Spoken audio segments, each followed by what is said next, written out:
Now we learn the additional points in the article of simple pendulum, and which is very useful for competitive examinations, NEET, JEE and CET. So what are the additional points? Just we have learned the theoretical concept of simple pendulum, and from that simple pendulum formula, application oriented questions asked in the competitive examinations. For that we prepared some developed formulas, and so that is here we have the formula. What is the formula?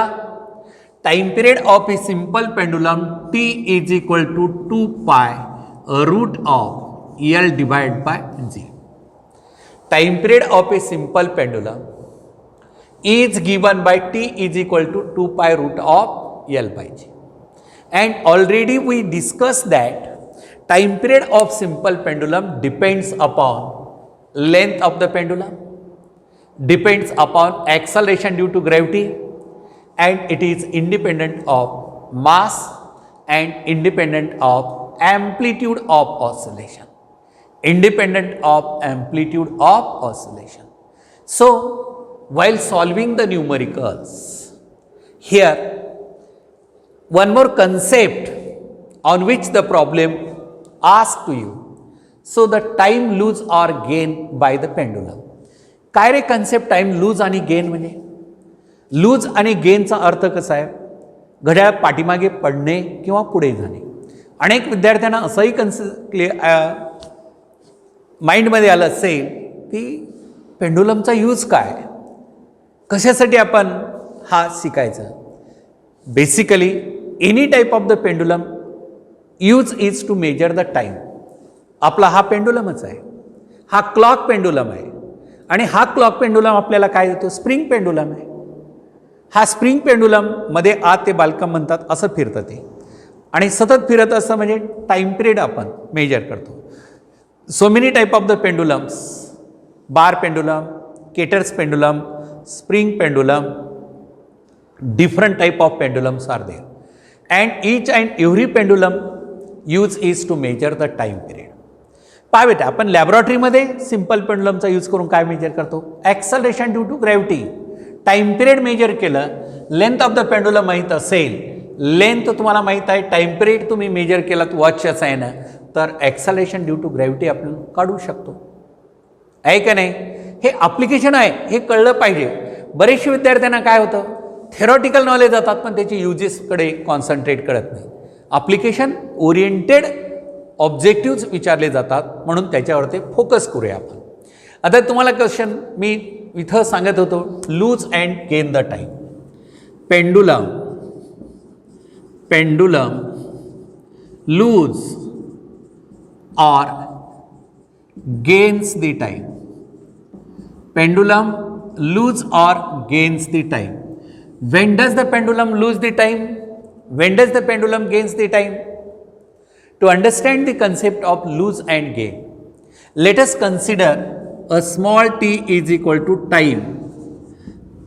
Time small t is equal to 10 second. Time तुम्हाला major करायचा आहे, small T ची किंमत दिलेली आहे 10 second. What instrument is given? You are given a second pendulum whose time period is 2 seconds. Okay? How many oscillation perform in 10 seconds? And that is equal to N1 is equal to small t divided by t. Say T1, you take time T1, and that is equal to here 10 divided by 2 is equal to 5 oscillations. The second pendulum performs 5 oscillations in 10 seconds. What do we measure here? This is okay time. Now, if that pendulum have some error and it measure the time, that is equal to here T2 is equal to 2.5 seconds. पहा बेटा, second pendulum मध्ये काहीतरी error आला, तो 2 सेकंदाच्या ऐवजी 2.5 second measure केला. तर नंबर ऑफ ऑसोलेशन आपण मेजर केले, स्मॉल टी टाईम तेवढाच आहे, divide by T2 that is 10 second divided by 2.5 is equal to 4 oscillation तुम्ही काउंट केला. बरोबर आहे का? म्हणजे कसं झालं, आता इथं अगोदर किती ऑसोलेशन मेजर केलं होतं आपण? 5. नंतर किती झाले? 4. म्हणजे एक ऑसोलेशन कमी पडला. एक ऑसोलेशन कमी पडला म्हणजे pendulum loses time. When this pendulum loses time? If it's time period is increased. त्या पेंडुलमचा टाइम पिरियड जर वाढला असेल, मग कशा नाही, आता टाइम पिरियड कशामुळे वाढतो? लेंथ वाढल्यामुळे. टाइम पिरियड कशामुळे वाढतो? जी कमी झाल्यामुळे. डायरेक्टली प्रोपोर्शनल टू लेंथ आणि युनिव्हर्सली जी, या दोन्ही शिवाय तर आपण चेंज होत नाही ना टाइम पिरियड. म्हणजे आपण एरर कशामुळे आला इथं 2.5 सेकंद. समजा तो पेंडुलम अर्थच्या सरफेसच्या ऐवजी एक 10-20 किलोमीटर वर नेलं किंवा मूनवरती आपण ऑसोलेट केला, तर निश्चितच तिथं काय, जीची किंमत कमी आहे आणि टाईम वाढणार आहे. आणि टाईम वाढला तर नंबर ऑफ ऑसोलेशन मेजर केलेले कमी होणार आहे, म्हणजे it loses the time. When it gains the time, म्हणजे इथं काय झाला, when pendulum lose and gain. आता लूज म्हणजे मेजर केलेले ऑसोलेशन हे स्टँडर्ड ऑसोलेशन होते आणि हे मेजर केलेले ऑसोलेशन कमी झाले तर पेंडुलमनं टाईम लूज केला असेल. आता गेन्स केव्हा असेल पहा बेटा. आता N3 is equal to small t तर टाईम तेवढाच आहे, डिवाइड बाय T3. काही वेळेस पेंडुलमची लेंथ आपण वाढवली, लेंथ वाढवल्यानंतर टाईम पिरियड वाढतो आणि लेंथ कमी केल्यानंतर टाईम पिरियड काय होतो? कमी होतो. म्हणजे आता हा टाईम 10 सेकंद आहे.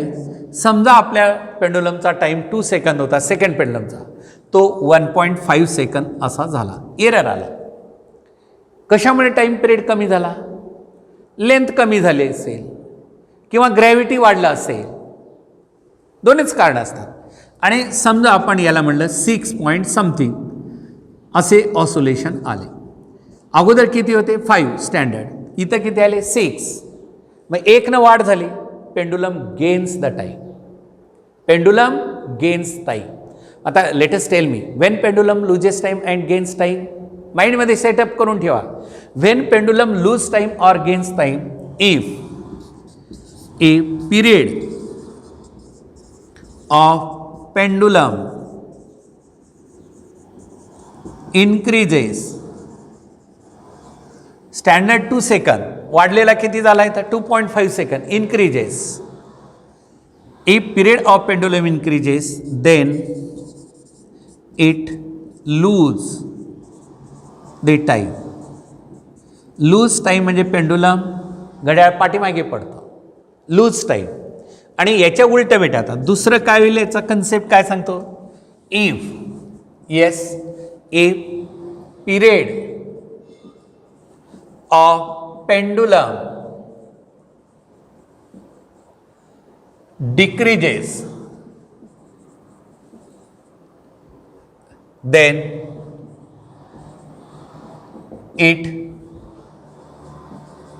gains the time. It gains the time. If period of pendulum decreases,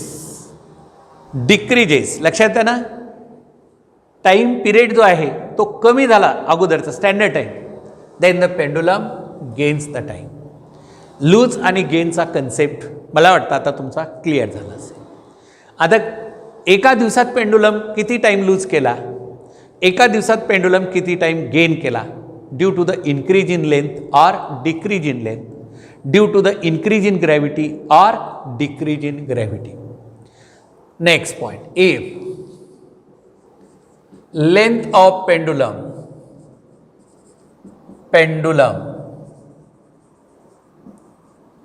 increases by n%. किती म्हटलं मी? n%. आता मी n ची किंमत 1%, 2%, 3%, 4%, 5% असं ठेवणार आहे. If the length of the pendulum increases by n%, then pendulum what can I write here? मी काय लिहू इथं? लूज लिहू का गेन लिहू? If length of pendulum increases by n%, n%ने लेंथ वाढली तर पिरियड वाढतो आणि पिरियड वाढल्यानंतर loses time. Then pendulum loses time per day is किती असेल बेटा सांगा मला? ग्रॅव्हिटी कॉन्स्टंट आहे तर सरळ आपल्याला T is equal to 2π upon root G into root L हे कॉन्स्टंट आहे. तर एररचा formula delta T upon T is equal to 1/2 delta L upon L. लक्षात आलं का? आपण 11thला एररचा formula delta T upon T घेतलं, रूट असल्यामुळे 1/2 डेल्टा एल हे कॉन्स्टंट आहे, सोडून द्यायचं बेटा. कॉन्स्टंट सोडून द्यायचं आणि मग delta T is equal to T divide by 2 into delta L upon L is equal to T divide by 2 into n%. Length किती पर्सेंट वाढलेली आहे? n%. इथं मी डेल्टा एल अपॉन एलची किंमत n लिहिली. डेल्टा टी म्हणजे काय? What is delta t? Pendulum loses time in one oscillation. एका ऑसिलेशनमध्ये पेंडुलमनं किती टाईम लूज केलेला आहे? Capital T divide by 2 into n%. In one oscillation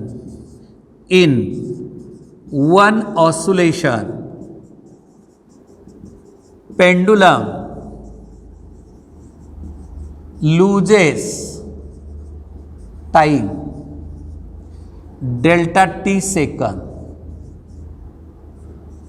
In one oscillation pendulum loses time delta t second. Therefore in one day, चला बेटा, one day म्हणजे किती रे? एका दिवसाचे second. One day 86,400 divide by T oscillations मिळतात. Loses time how much? हे लक्षात आलं का? पहा, एका इन वन ऑसिलेशनमध्ये pendulum delta T second lose करत असेल तर एका दिवसाचे ऑसिलेशन किती? एका दिवसाचा टाइम पिरियड अगोदर काढायचा आणि हा time period into 86,400 divide by T. समजा आपण म्हणतो एका दिवसाचे ऑसिलेशन्स जेवढा टाईम असेल तेवढ्यानं डिवाइड करायचं एका पिरियडनं. तर काय येतं सांगा मला? आता साधं 83 मांडलं बेटा इथं मी काय येईल रे?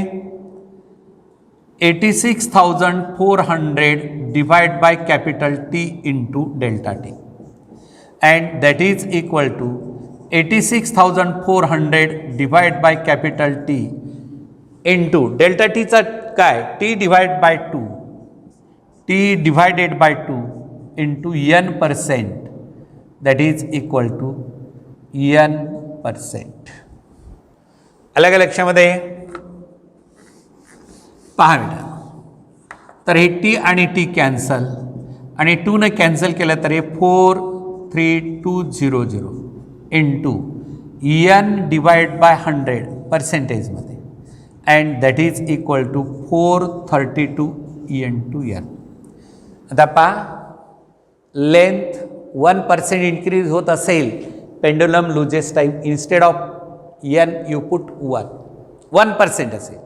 0.5% असेल, इथं 0.5 ठेवा म्हणजे 435 इंटू n म्हणजे 0.5 कुठलाही. आता 5% म्हणलं इंटू 5 ठेवा, यांची किंमत तुम्ही ठेवलात, डायरेक्ट फॉर्म्युला झाला. म्हणजे शॉर्टकट मेथड आपल्याला हे फॉर्म्युले लक्षात. आता हे काय सांगितलं मी? लेंथ वाढत असेल n% आणि लेंथ कमी होत असेल तर? Yes, you think about this. If the length of the pendulum decreases by n%, then same procedure, फक्त काय लूजच्या ठिकाणी काय होईल तर गेन्स. म्हणून डायरेक्ट फॉर्म्युला देऊ मी आता. Direct formula, if length of pendulum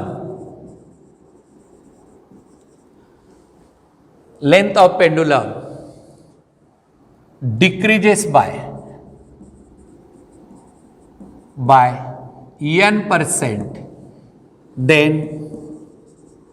pendulum, हां, then pendulum gains time per day is 432 into n, bus, where n is in percentage, where n is in percentage, where n is in percentage. झाला बेटा shortcut formula. Loose आणि गेनचा कुठलाही आला असेल, length n% वाढली तर हाच फॉर्म्युला, लेंथ n% कमी झाली आणि वाढली तरी तोच फॉर्म्युला. फक्त लूज आणि गेन इथं कळलं पाहिजे. And so that is very important. It may ask now next, length increases or decreases, it lose or gain. Second factor is gravity. Either pendulum is 1 kilometer away, 2 kilometer, 3 kilometer, 4 kilometer, h kilometer away असेल. Is it lose or gain per day? Tell me. Above the surface of earth, acceleration due to gravity gradually decreases. And below the surface of earth, काय असेल बेटा? अर्थच्या सरफेसच्या वर चाललं तसं gravity काय होते? कमी होते. आणि सरफेसपासून खाली गेलं तरी ग्रॅव्हिटी कमी होते. Either sides of surface of earth acceleration due to gravity decreases but not fall symmetrically. Last year आपण लर्न केलेला आहे ग्रॅव्हिटेशन टॉपिक, आणि त्या ग्रॅव्हिटेशन टॉपिकमध्ये effect of variation of G at altitude height and at depth D हे article आता इथं recall केलं पाहिजे, आठवलं पाहिजे. सर्टन हाईटवरती पेंडुलम नेला तर जीची किंमत कमी होते.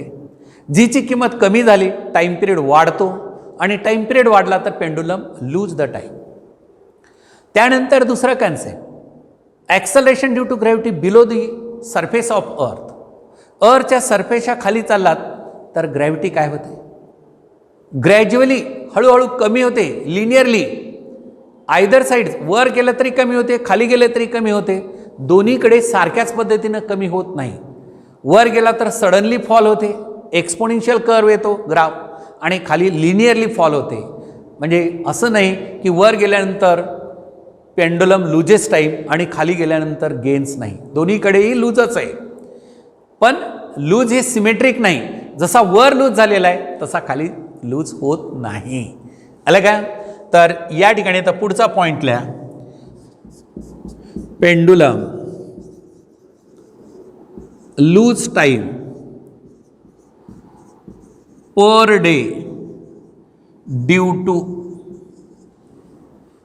टू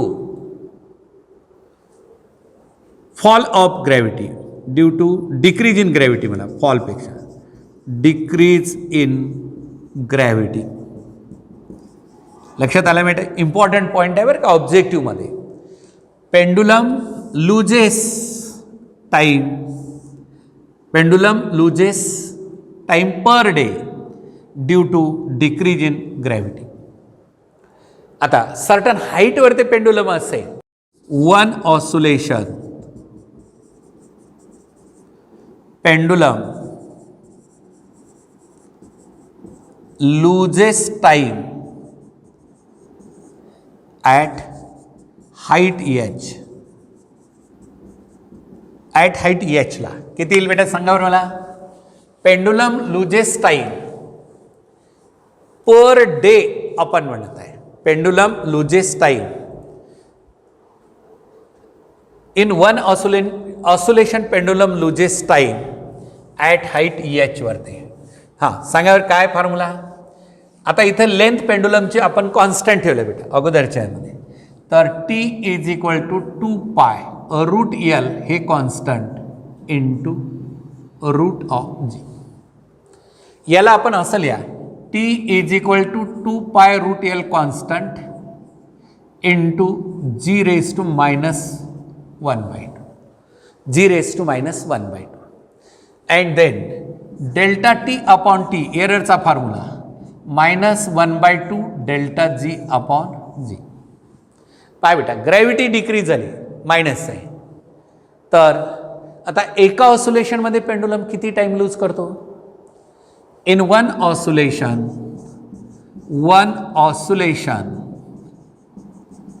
पेंडुलम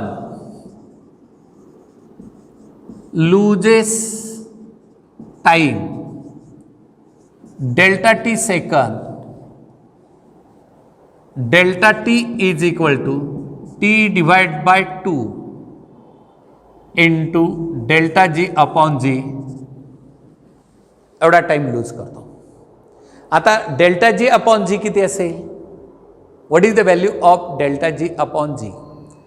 बेटा डेल्टा जी अपॉन जी ची किंमत -2h अपॉन आर. हाईट वरती असेल तर -2h upon r. But we know that, आता हे आपल्याला माहित आहे ग्रॅव्हिटेशनमध्ये लर्न केलं आहे, but we know that from gravitation topic आठवतं का? आता delta G upon g is equal to -2h upon r. हे त्या ठिकाणी आपण प्रूव्ह केलं होतं, गतवर्षी जे आहे आपण लर्न केलेलं. And that is here delta T is equal to -t upon 2 into delta G upon g 2h upon r. हे 2 आणि 2 cancel, minus minus plus. And delta T is equal to 2 that is here t into h divided by r. आता इथं h height किलोमीटरमध्ये घ्यायचा आहे बेटा. Height किती कशामध्ये? किलोमीटरमध्ये. h is measured in kilometre. आता एका ऑसिलेशनमध्ये एवढा टाइम लूज होत असेल तर एका दिवसामध्ये किती लूज होईल? In one oscillation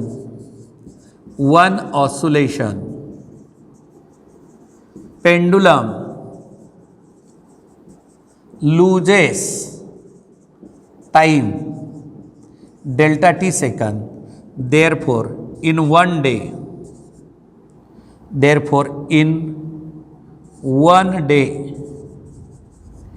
pendulum loses time is काय ते सांगा? that is equal to 86,400 divided by t into delta t. That is equal to 86,400 divided by capital T into TH upon R. हे कॅन्सल झालं. आणि याला एक formula आहे, सगळं मॅथमॅटिक्स तुम्हाला लक्षात येण्यासाठी आहे. हाईट 1 किलोमीटरमध्ये, आर रेडियस ऑफ अर्थ किती असतं सांगा बरं मला? 6400. हे 2 0 कॅन्सल झाले. आणि ह्याला जर सिम्प्लिफाय केलात बेटा हे देतात 13.6 H. 1 किलोमीटर म्हणलात तर 13.6 सेकंद. 2 किलोमीटर म्हणलात तर किती येतं? 13.6 into 2. 3 kilometre, 4 kilometre, half kilometre, काही म्हणा. डायरेक्ट हे फॉर्म्युला लक्षात ठेवा. आता काही विद्यार्थ्यांनी डायरेक्ट दिला असता हा फॉर्म्युला, कसं आला असतं, कसं लक्षात ठेवा? हे मॅथमॅटिक्स आहे. आणि मग आता हे पेंडुलम काय झालेलं आहे? लूज केलेलं आहे due to variation of gravity at altitude h हाईटवर ते पेंडुलम आहे आणि त्या हाईटवर ते पेंडुलमनं टाईम लूज केलेला आपण काढलेला आहे. आता पुढे काय म्हणणार? Certain depth, at certain depth pendulum loses का गेन रे? डेप्थला सांगितलेलं आहे, आठवा बरं.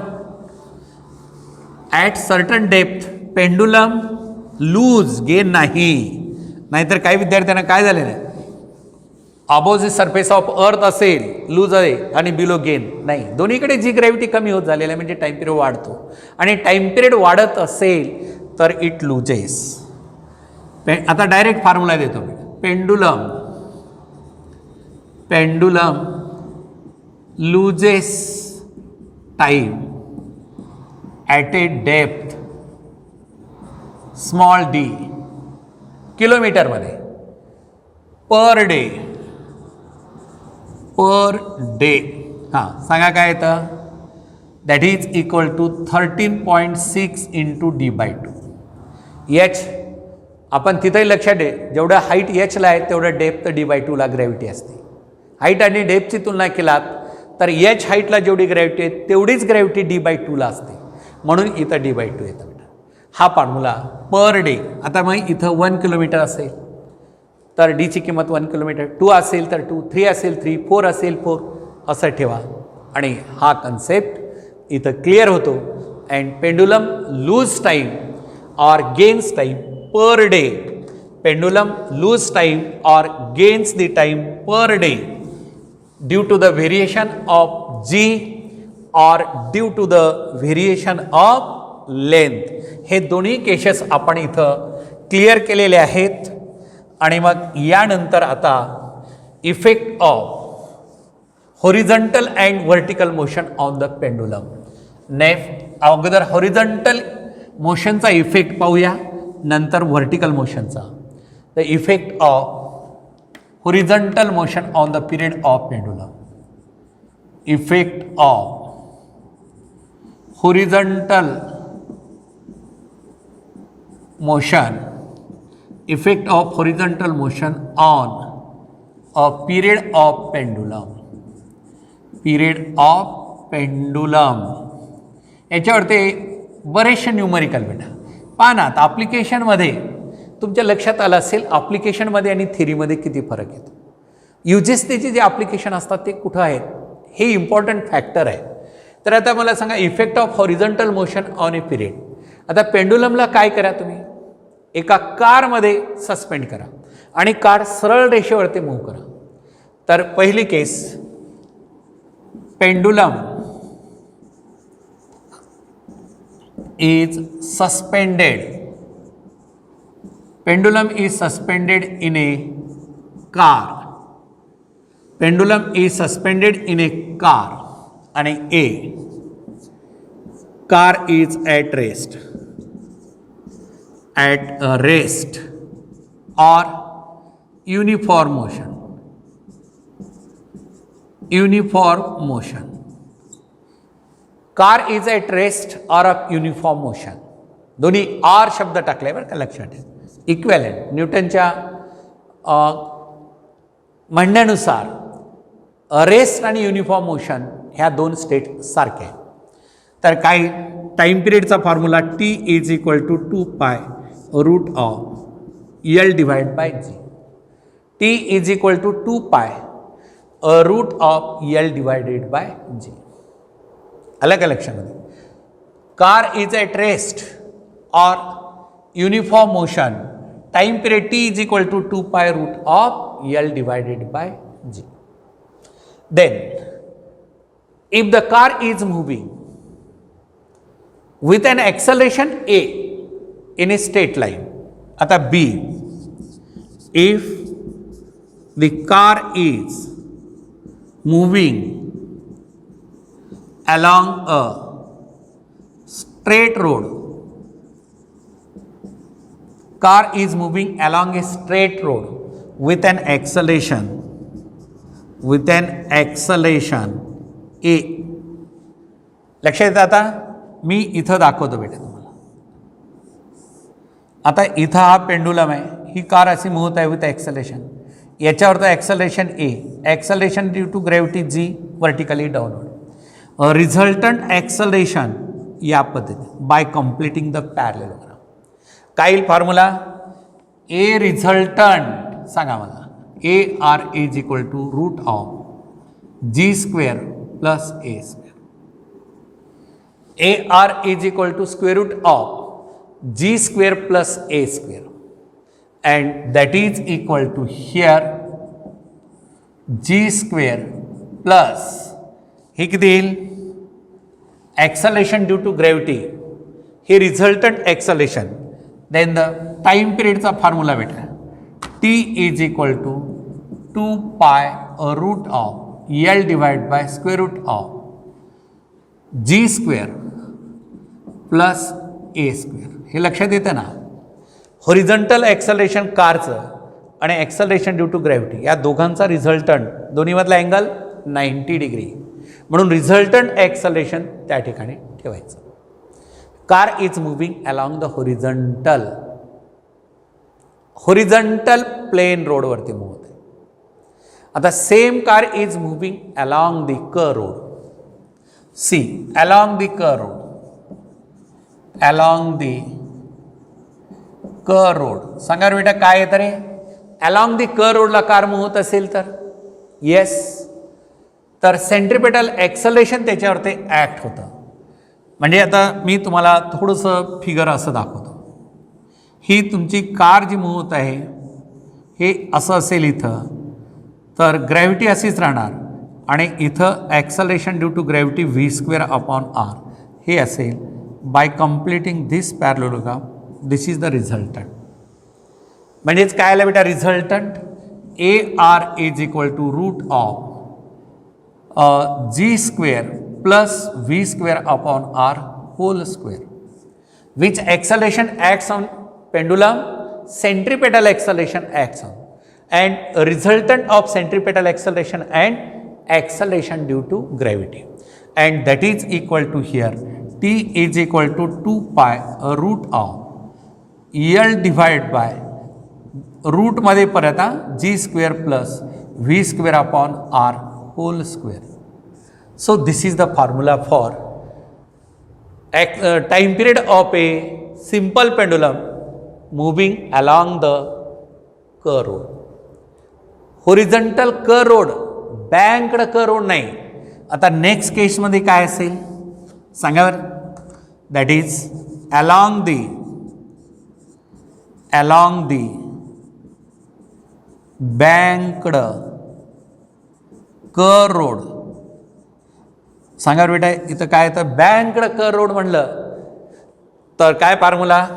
वेलॉसिटीचा ऑलरेडी लर्न केलंय पहिल्या टॉपिकमध्ये, आठवतो का? v² is equal to r g tan theta, right? आणि v² upon r is equal to g tan theta. What is v² upon r? Centripetal acceleration.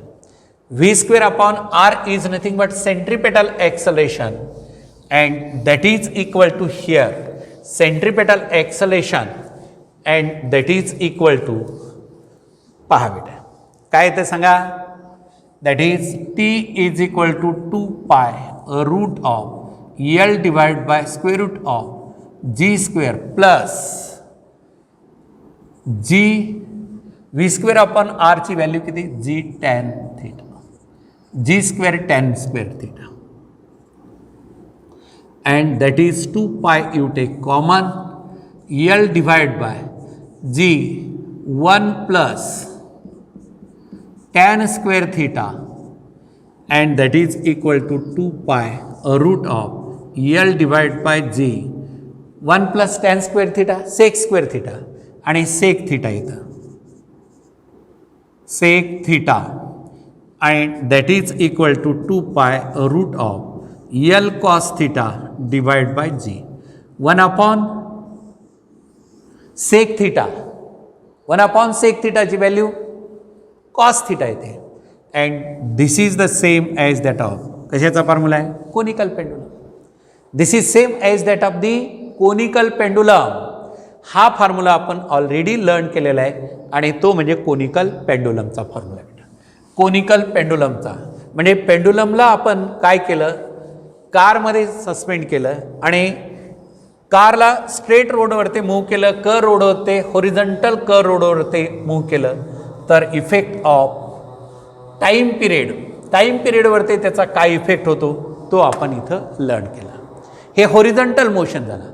आता effect of vertical motion, effect of vertical motion सांगा बेटा काय येतं? Effect of vertical motion सरळ imagine करा. Effect of vertical मोशनमध्ये काय करायचं? लिफ्टमध्ये पेंडुलमला आपण सस्पेंड करायचं आणि लिफ्टला अप साईडला मूव्ह करायचं, डाऊन साईडला मूव्ह करायचं. तर what is the effect of time? What is the effect of variation of gravity? Net acceleration वर आणि खाली जात असताना काय होतं? वाढतं का कमी होतं? त्याचा इफेक्ट आपण इथं लर्न करणार आहे. म्हणून काय? Effect of vertical motion. तर ए या ठिकाणी Wien pendulum is suspended in A lift car. कुठे रे? Lift car. आपल्या लिफ्टला लिफ्ट कार म्हणतात. अँड इथं car is at rest, lift car R lift is at rest, लिफ्टच म्हणतो की कन्फ्यूज नको. Lift is at rest R uniformly moving up और down. लक्षात येतं का रे बेटा? युनिफॉर्मली मूव्हिंग अप आणि डाऊन, वर जात आहे समान वेगानं किंवा खाली येत आहे. तर what is the effect of time?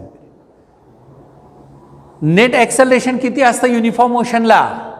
Rest असेल तर acceleration due to gravity g असतं, आणि युनिफॉर्मली मूव्हिंग अप आणि डाऊन असेल तर acceleration zero. Acceleration acts on it is equal to zero. त्याच्यावरती जे ॲक्सलरेशन आहे ते ॲक्सलरेशन किती असतं? झिरो असतं. मग टाईम पिरियडचा formula T is equal to 2π root of L divide by G. T is equal to 2π root of L divided by G. आलं लक्षामध्ये? झालं इथं क्लिअर? म्हणजे same as that of on the surface of earth. आता next, when lift is moving upward, when lift is moving upward, सांगा बरं बेटा, when lift is moving upward with an acceleration a, with an acceleration a acceleration lift वर जात असेल तर T is equal to 2π root of L divide by G plus A. Upward डायरेक्शनला असेल तर प्लस, अनेक विद्यार्थ्यांना वाटतं minus G plus A. Net acceleration वाढतं आणि म्हणून टाईम पिरियड काय होतो? कमी होतो. T is equal to 2π root of L divide by G plus A. Net acceleration increases, net acceleration increases, net acceleration increases, hence period decreases, hence period decreases. आता lift वर जात असेल, आता खाली येत असेल तर for moving downward direction, downward direction lift is moving vertically downward direction, खाली येत आहे बेटा लिफ्ट. अपवर्ड डायरेक्शन झाला, आता लिफ्ट खाली येत असेल डाऊनवर्ड डायरेक्शन तर काय येतं सांगा बरं मला इथं? T is equal to 2π root of L divide by G minus A. आता जी मायनस ए म्हणजे नेट ॲक्सलरेशन काय झालं? कमी झालं. Period increases. Net acceleration decreases, hence period increases. हे लक्षात ठेवा, ऑब्जेक्टिव्हमध्ये नेहमी विचारलं जातं. आता समजा एखाद्यानं म्हणलं for freely falling lift, free falling लिफ्टचा कन्सेप्ट करतो. फॉर फ्रीली फॉलिंग लिफ्ट, सांगा बेटा काय? फ्री फॉल लिफ्ट म्हणजे A is equal to G. आता म्हणजे कसं, लिफ्ट आता कॉमन झालं ना, लिफ्ट प्रत्येकाला वरून लिफ्ट येत आहे, दोर कापून टाकलं म्हणजे ॲक्सलरेशन ड्यू टू ग्रॅव्हिटीनं खाली पडत असेल तर पेंडुलम ऑसिलेट करत असाल तुम्ही असं, तर इथं असलेला पेंडुलम इथंच थांबतो. का सांगावर कशामुळे थांबतो? T is equal to 2π root of L divide by G minus g. एच्या ठिकाणी जी ठेवा आणि zero, that is time period infinite येतो. टाईम पिरियड इन्फानाईटचा अर्थ काय येतो? Time period is infinite. This means that pendulum is not oscillating. It will be stay at that position. तो पेंडुलम काय करतो? थांबतो. कोणत्या पोझिशनला? ज्या पोझिशनला पेंडुलम असेल त्याच पोझिशनला तो थांबतो. Infinite time period. This means that the pendulum is not oscillating.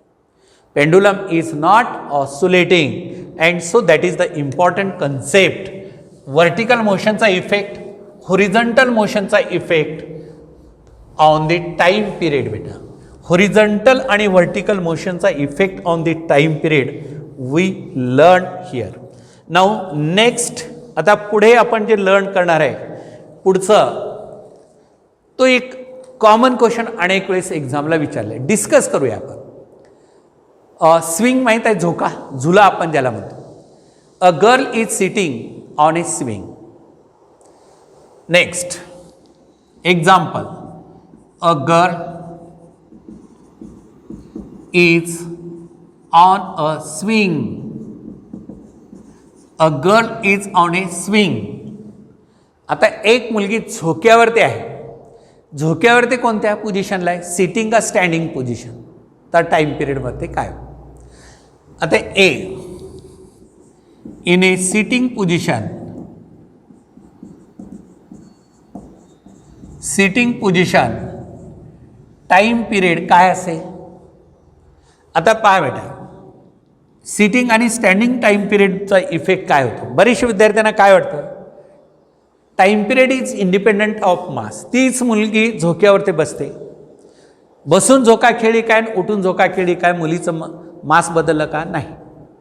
Time period is independent of mass, no doubt, याच्यात कुठंच डाऊट नाही. पण काय, बसून असेल तर सेंटर ऑफ ग्रॅव्हिटी आपण इथून मेजर केली जाते.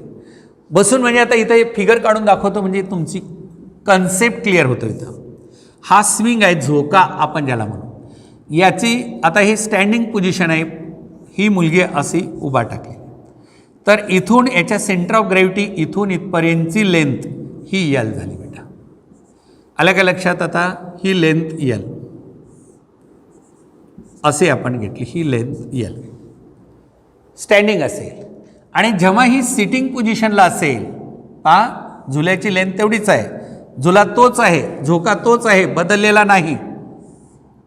आता ही स्टँडिंग पोझिशनच्या ऐवजी सिटिंग असेल तर ही लेंथ वाढली का नाही. ही L1 लेंथ, ही L2 आहे, L2 greater than L1 and therefore T2 greater than T1. बसून जेव्हा झोका खेळते त्यावेळेस तिची सेंटर ऑफ ग्रॅव्हिटी इथं असलेली इथं शिफ्ट होते, लेंथ वाढते म्हणून टाइम पिरियड वाढतो. पण वाढतं काय, इंडिपेंडंट ऑफ मास आहेच ना इंडिपेंडंट, पण डिस्ट्रीब्युशन ऑफ मास कसं आहे. डिस्ट्रीब्युशन ऑफ मास म्हणजे लेंथ वाढत असेल तर टाइम पिरियड वाढतो, लेंथ वाढत नसेल तर टाइम पिरियड तेवढाच असतो. आता सिटिंग आणि स्टँडिंग म्हणलं तर सिटिंगमध्ये टाइम पिरियड जास्त आहे, स्टँडिंगमध्ये कमी आहे. शिफ्ट होते सेंटर ऑफ ग्रॅव्हिटी अप साईडला, लेंथ कमी होते म्हणून टाइम पिरियड. तर अशा टाईपचे काही क्वेश्चन असतात. आता दुसरं एक एक्झाम्पल, एक वूड पेंडुलम घेतलात आणि दुसरा मेटॅलिक पेंडुलम घेतलात, dimension same and both oscillating, then which period greater. Wood pendulum mass कमी आणि metallic pendulum mass heavy. Length दोन्हीची सारखी असेल, त्याला ऑसिलेट केलं तर टी सेम येतो, T1 is equal to T2 because time period is independent of mass of the pendulum. त्यानंतर एक पेंडुलम हालो आणि दुसरा पेंडुलम सॉलिड घेतला बेटा. दोन्हीचं डायमेन्शन तेवढंच आहे, लेंथ तेवढीच आहे, दोन्हीला ऑसिलेट केला तर टाइम पिरियड सेम, काही अडचण येत नाही. आणि जर तुम्हाला असं दिला, एखादा हालो पेंडुलम आहे त्याच्यामध्ये सँड भरलेली आहे, वाळू पूर्ण भरलेली आहे आणि ऑसिलेट करत आहे, पेंडुलमला खाली छिद्र पाडलं आणि वाळू गळायला सुरुवात झाली तर मात्र इफेक्ट होतो. काय होतो, वाळू खाली गळत चालली म्हणजे सेंटर ऑफ ग्रॅव्हिटी खाली होत चालली, लेंथ वाढत चालली, सेंटरपर्यंत झाल्यानंतर लेंथ खाली गेलेली आहे आणि परत हळूहळू वर येणार. म्हणजे first time period increases then decreases, later on remain same. हे ऑब्जेक्टिव्ह वाचा तुम्ही, लक्षात येईल. अशा टाईपचे म्हणजे डिस्ट्रीब्युशन ऑफ मास. पेंडुलममध्ये मास डिस्ट्रीब्युशन कसं आहे त्याच्यावर ते त्याची लेंथ टाइम पिरियड डिपेंडन्सी आहे. म्हणून अशा टाईपचे काही क्वेश्चन असतील, स्विंगचा असेल किंवा एखादा, आता completely pendulum, hello pendulum is completely filled with mercury. Its time period is measured as T1. Some portion of mercury is taken away and pendulum is oscillating, then its time period is, असं म्हणलं. तर बेटा फुल असेल त्यावेळेस T1 असेल, थोडंसं mercury बाजूला काढून ठेवलं तर वरून काय होणार, पोकळी निर्माण होणार, खाली मास डिस्ट्रीब्युशन वाढलं, सेंटर ऑफ ग्रॅव्हिटी खाली शिफ्ट होते आणि अशा वेळेस टाइम पिरियड काय होतो, वाढतो. म्हणजे independent of mass but depends upon distribution of mass लेंथवरती कसं डिपेंडन्सी आहे हा बेसिक कन्सेप्ट इथं आहे आणि याच्यावरून तुम्हाला हे क्लिअर झालं पाहिजे. And so therefore this is the additional points for objectives here simple pendulum what we learned here. Tomorrow we learn the next article.